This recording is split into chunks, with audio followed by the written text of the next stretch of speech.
Bonjour, c'est Amandine. Bienvenue dans ce nouveau tutoriel Iki Line Art, le meilleur endroit pour apprendre le macramé facilement et dans la bonne humeur. Aujourd'hui, je vous partage un tutoriel qui va vous permettre d'utiliser vos chutes de fil. Allez, c'est parti!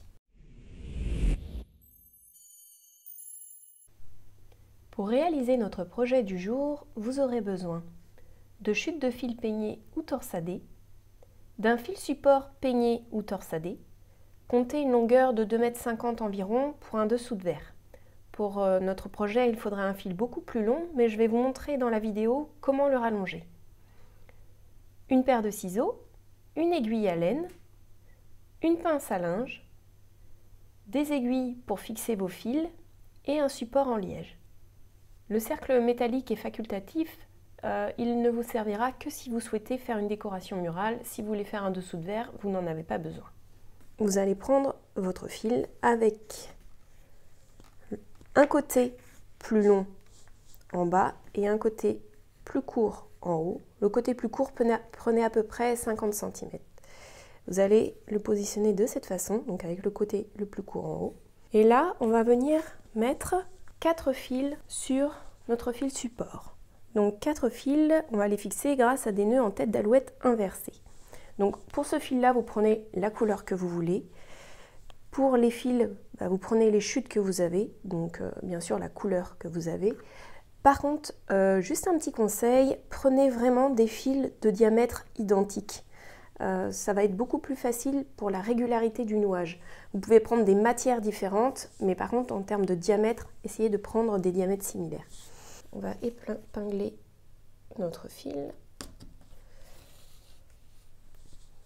Donc pour celles qui n'ont pas de grand cadre en liège comme moi, il existe des petits dessous de plat en liège qui peuvent être très pratiques pour épingler vos fils. Donc je vais prendre un fil de chute que je vais plier en deux, mais je ne vais pas aligner les extrémités. C'est parce que quand vous allez nouer en rond, lorsque vous allez manquer de fil, si vous alignez vos extrémités, vous allez manquer de fil sur 2 fils côte à côte en même temps. Et c'est pas pratique pour rallonger les fils. Donc laissez une différence, ça peut être à peu près 10 cm pour que ce soit plus facile ensuite. Donc je viens fixer mon premier fil grâce à un nœud en tête d'alouette inversé. Donc je passe dessous, je rabats la boucle, je passe mes fils dans la boucle et je serre. Alors faites bien attention quand vous faites ça de ne pas modifier le sens des fils porteurs, que le fil court soit toujours en haut. Voilà. Ne serrez pas trop votre fil ici parce qu'on va devoir le bouger ensuite. Je refais la même chose avec mon autre fil, donc le deuxième. On va venir en mettre 4.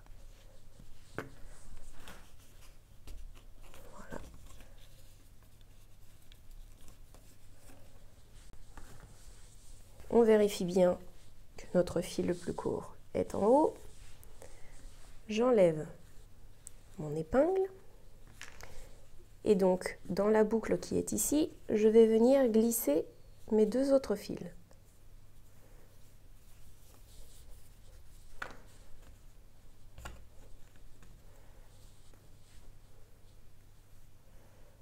Je prends mon cercle dans ce sens-là, avec ma boucle, et mes nœuds en tête d'alouette, je vais venir les glisser vers le haut de la boucle.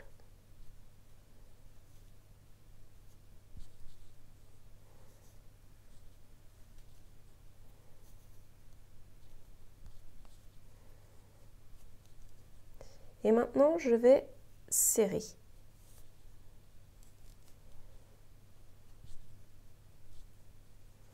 Le plus possible pour fermer le centre de mon cercle. Et je resserre mes nœuds en tête d'alouette inversée. Voilà. Je retourne Je vérifie que tout est bien mis. Je serre. Et là, ça m'a l'air très bien. Donc une fois que j'ai fait ça, je viens fixer mon cercle. Donc mon fil le plus court est ici. Je l'ai passé donc sous mon fil porteur, donc le plus long. Et là, je vais prendre donc mon fil le plus court et je vais venir le nouer autour de ce fil porteur. Donc, je passe mon fil dessus, dessous, je serre.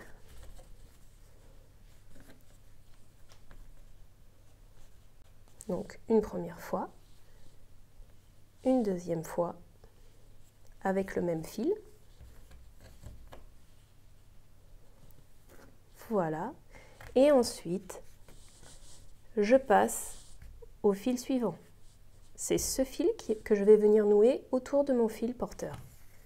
Donc, je prends ce fil. De la même façon, je le passe par-dessus, dessous, je le récupère dans la boucle, je serre. Donc, une première fois. Et une deuxième fois.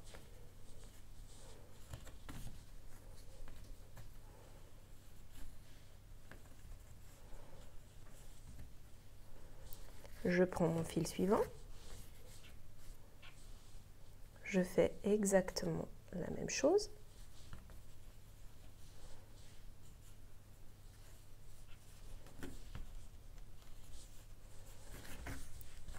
Et ainsi de suite. Toujours dans le même sens, sans oublier de fil. Alors en fait, moi j'ai mis 2 épingles au centre et ça me permet de faire tourner mon cercle. Donc je continue.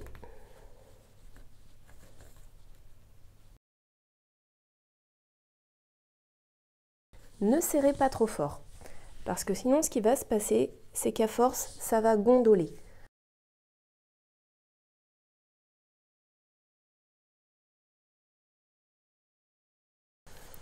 Donc là, on a quasiment terminé notre cercle. On est rendu donc à la fin du premier tour.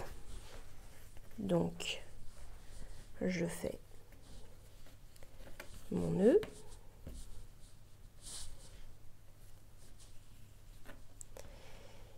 Donc là, je vais prendre mon fil suivant.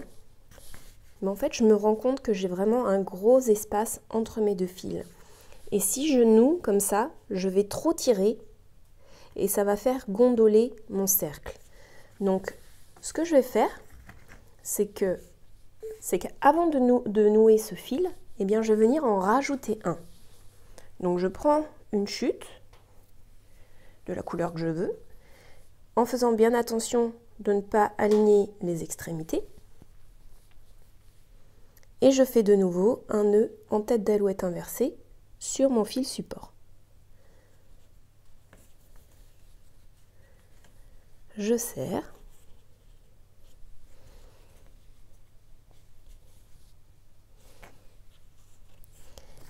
Et maintenant, je vais pouvoir nouer le fil suivant. J'ai comblé le trou que j'avais. Donc pareil, sans trop serrer, juste ce qu'il faut pour ne pas que ça gondole. Je continue.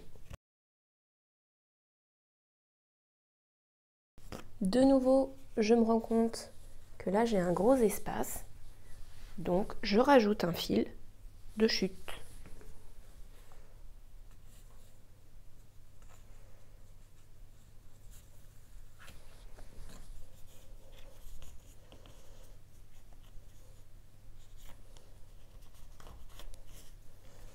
Et j'ai comblé mon espace, je peux continuer à nouer.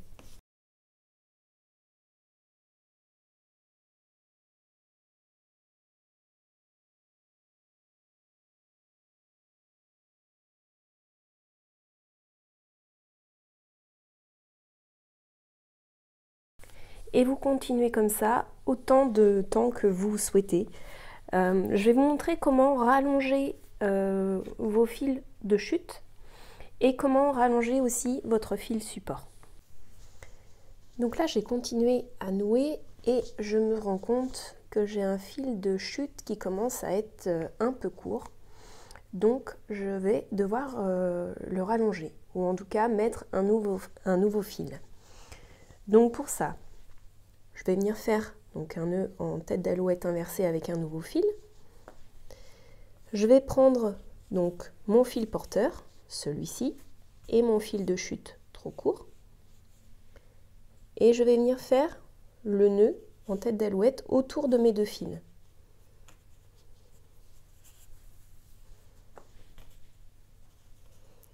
Je le fais glisser, je serre,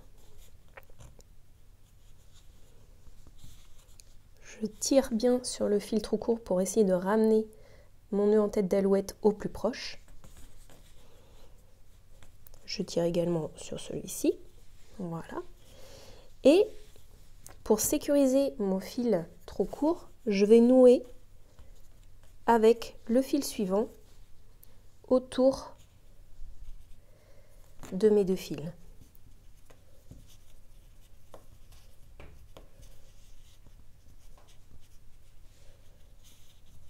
Donc une première fois, une deuxième fois. Et là en fait j'ai vraiment sécurisé mon fil trop court. Donc soit je le coupe maintenant en faisant bien attention de ne pas couper l'autre fil, soit je le passe derrière et je viendrai les couper à la fin quand j'aurai terminé. Moi je préfère cette version parce que c'est plus sûr, ça évite vraiment de faire une bêtise et de couper le mauvais fil. Donc, et puis ensuite je continue tout simplement avec le fil suivant.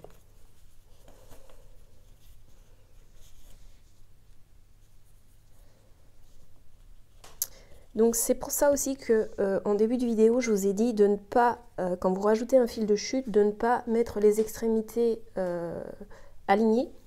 Parce que là si j'avais eu un fil trop court juste à côté, j'aurais pas pu faire mon nœud et ça aurait été compliqué de sécuriser deux fils en même temps. Et donc là je peux continuer. Les amis, si vous appréciez mon travail ici, je vous invite à mettre un petit like sous cette vidéo. Cela m'aide beaucoup. Et si vous souhaitez partager vos créations avec d'autres passionnés, rejoignez la communauté Iki sur le groupe Facebook. Je vous mets le lien dans la description. Allez, on retourne au tuto.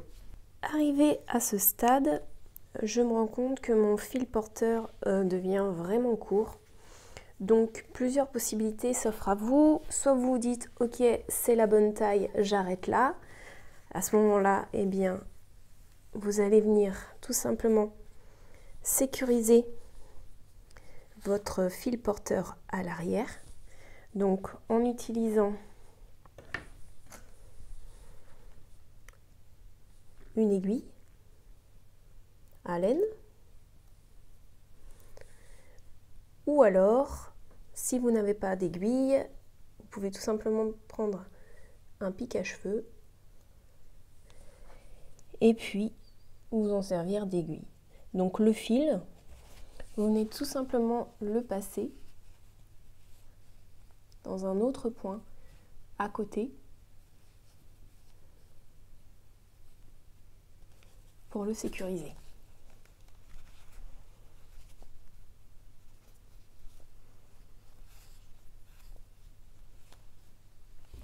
Une fois ou deux fois. Deux fois c'est mieux même, au moins vous êtes sûr que votre fil il est parfaitement arrêté. Là, moi, je ne vais pas faire ça, donc je l'enlève. Je vais vous montrer comment le rallonger. Je prends un nouveau fil porteur. Donc moi, je vais le prendre blanc pour voir la différence. Je le glisse tout simplement dessous. Et en fait, moi, j'utilise une pince à linge et je viens le bloquer tout simplement comme ça. Voilà. Pour être sûr qu'il tienne bien et pour pas qu'il glisse quand je vais nouer. Donc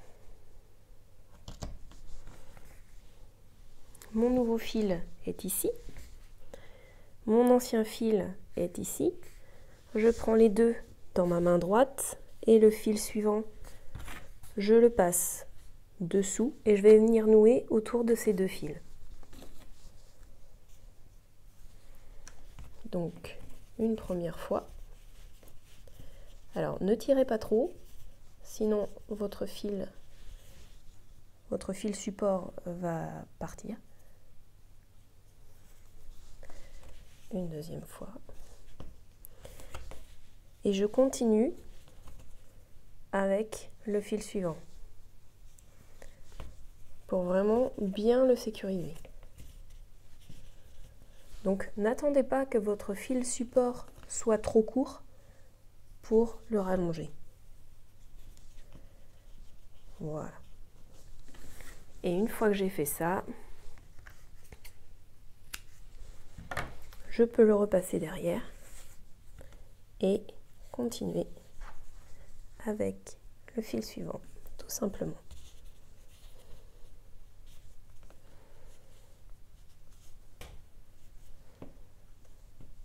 Donc voilà, je vous ai montré les deux façons de faire pour rallonger vos fils. Maintenant que je vous ai montré ça, effectivement vous avez la possibilité de vous arrêter maintenant, de simplement couper vos franges et les peigner, ou alors comme moi, poursuivre. Donc je vais vous montrer, celui-ci je vais le mettre de côté et je vais vous montrer, j'en ai fait un autre. Voilà.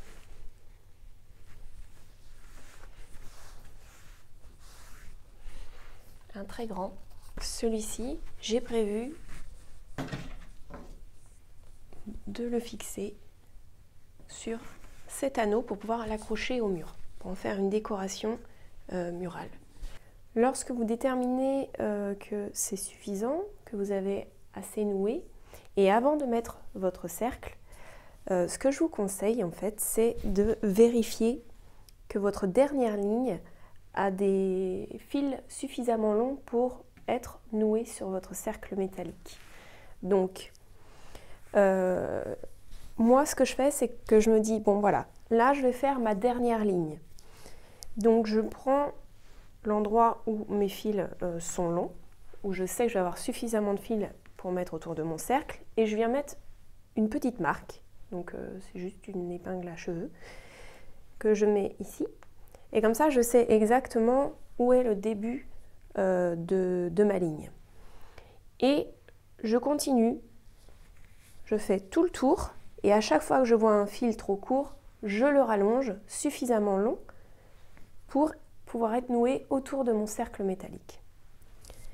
Et je fais ça tout le tour, et ensuite je suis sûre de n'avoir aucun problème pour fixer mes fils sur mon cercle. Donc, une fois que j'ai terminé mon cercle et que je suis arrivée à ma marque, eh bien, je vais retourner mon ouvrage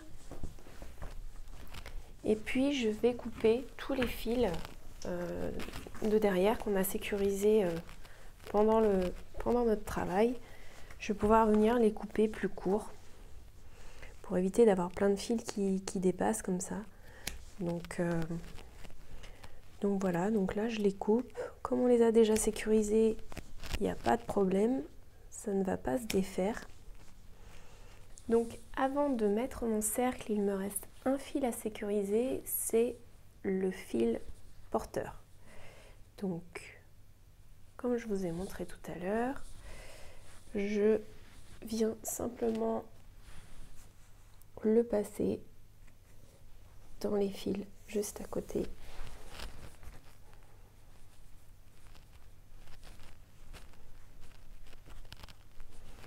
Donc une fois,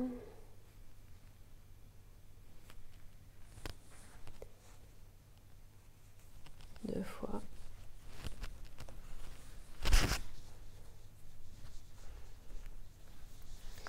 et je vais partir une troisième fois en marche arrière. Voilà. Comme ça, je suis sûre que ça va tenir. Et je coupe. Et voilà. Donc là, j'ai bien nettoyé tout l'arrière de mon cercle. Je le remets sur l'avant, je viens prendre mon cercle métallique. Donc là, moi j'ai un cercle métallique qui fait 40 cm et mon cercle fait 30 cm. Mon cercle noué fait 30 cm. Donc là, je vais faire en sorte de bien disposer tous mes fils à peu près dans le bon ordre.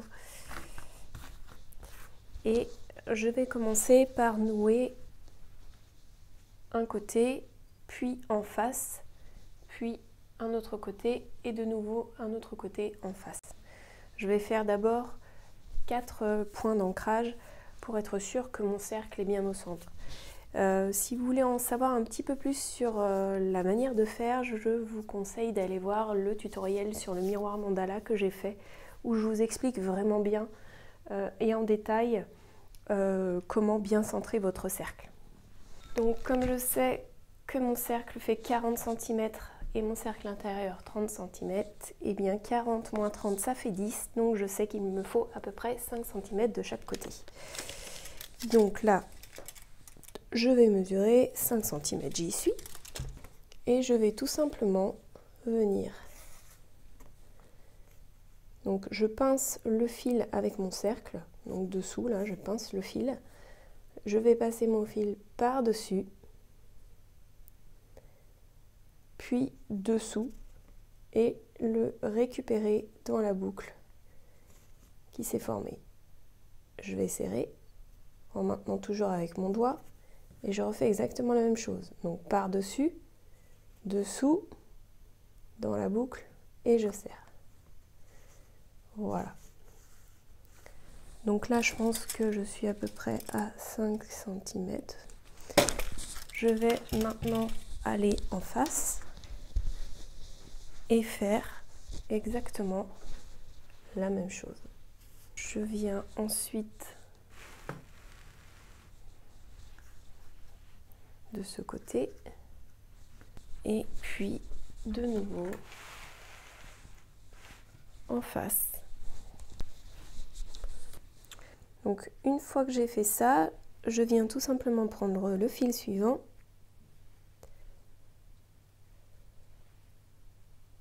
que je noue sans trop serrer pour ne pas changer mes réglages.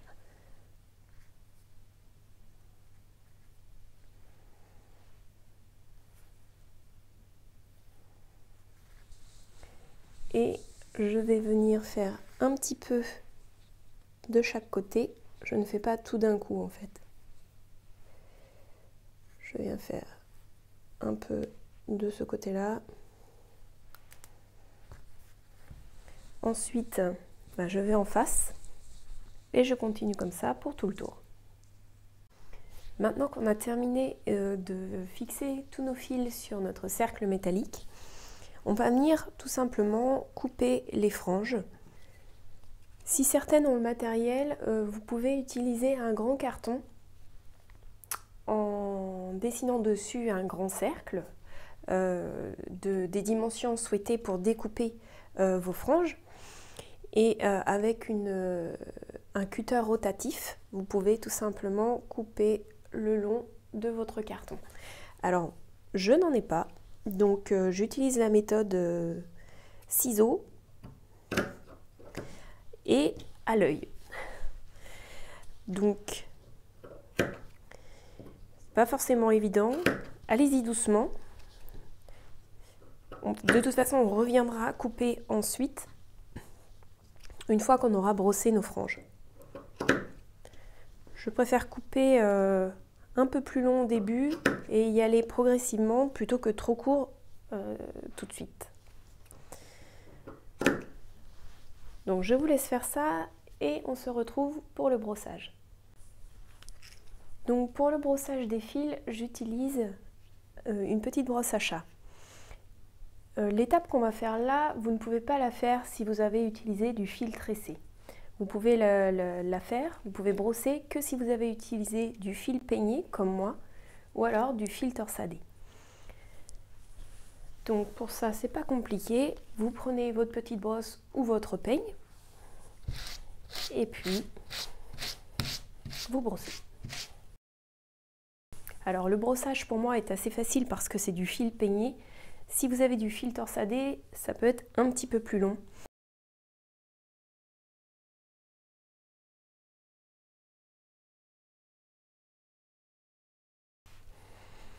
Donc maintenant, eh bien, on va recouper.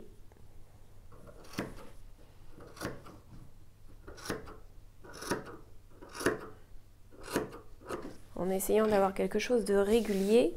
Ne coupez pas vos franges trop longues parce qu'une fois accrochées au mur, sinon elles vont retomber. Vous coupez et puis on se retrouve pour le résultat final.